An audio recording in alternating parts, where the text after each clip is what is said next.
They said he had nothing left. No home, no family, no future.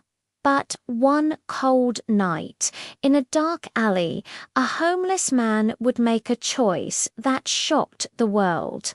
Elias Carter was a man most people didn't notice anymore. 68 years old, grey-bearded, his clothes smelled faintly of smoke and rain. Once, he had been a carpenter, a man who could build homes with his bare hands.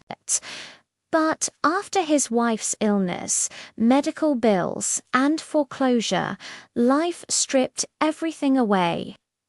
Now, the sidewalk was his bed, the alleyways his shelter. And yet Elias carried himself with quiet dignity.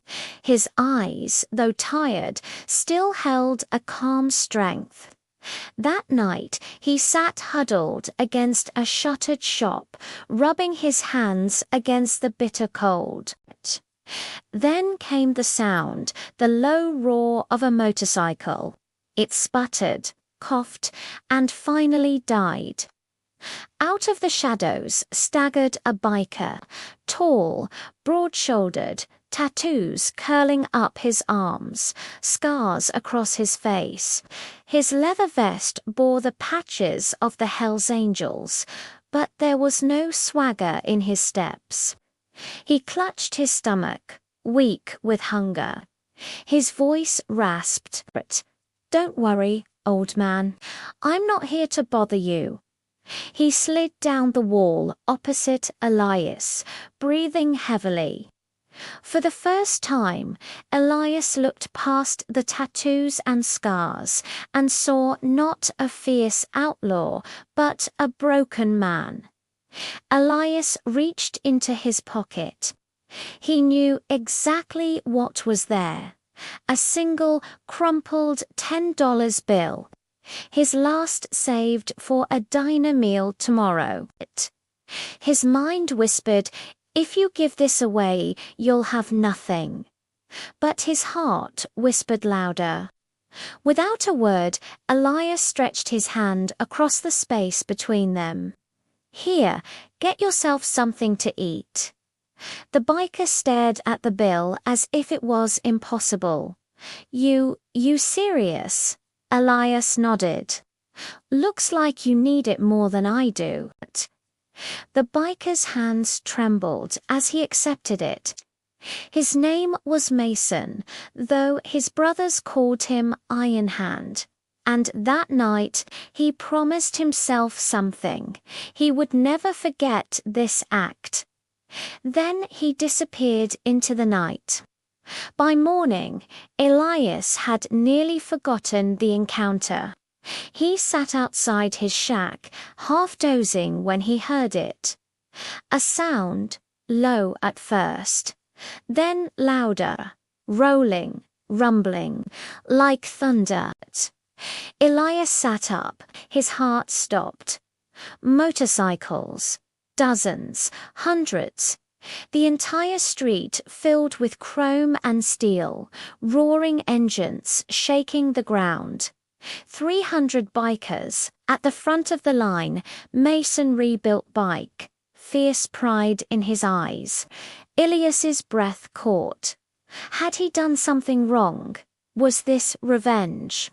But then Mason pulled off his helmet, and with a booming voice, he declared, "Bros, this man saved me last night. I was broke, starving, ready to give up.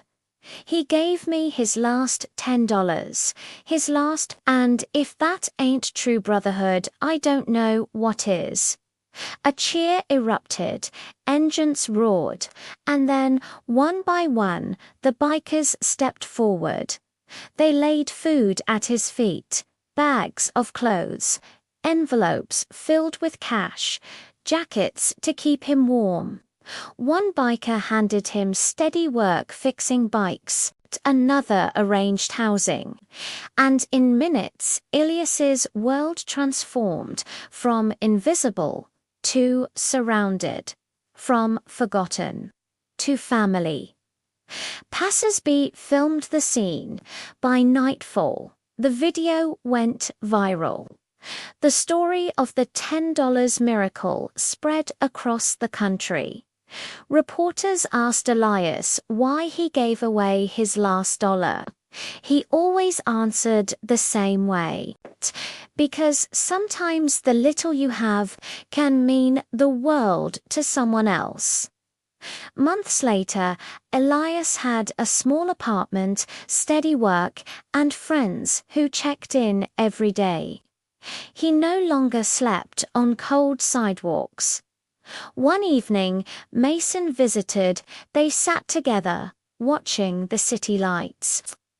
"You know," Mason said softly, "when you gave me that $10, I promised myself I'd make sure you never went hungry again." But Elias smiled, his eyes misting.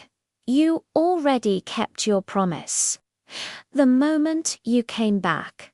And so, a homeless man and a biker brotherhood forged an unbreakable bond. A reminder to the world: sometimes the smallest act of kindness can ripple further than we could ever imagine. Because in the end, it wasn't about the money. It was about the heart behind it. Thanks for watching.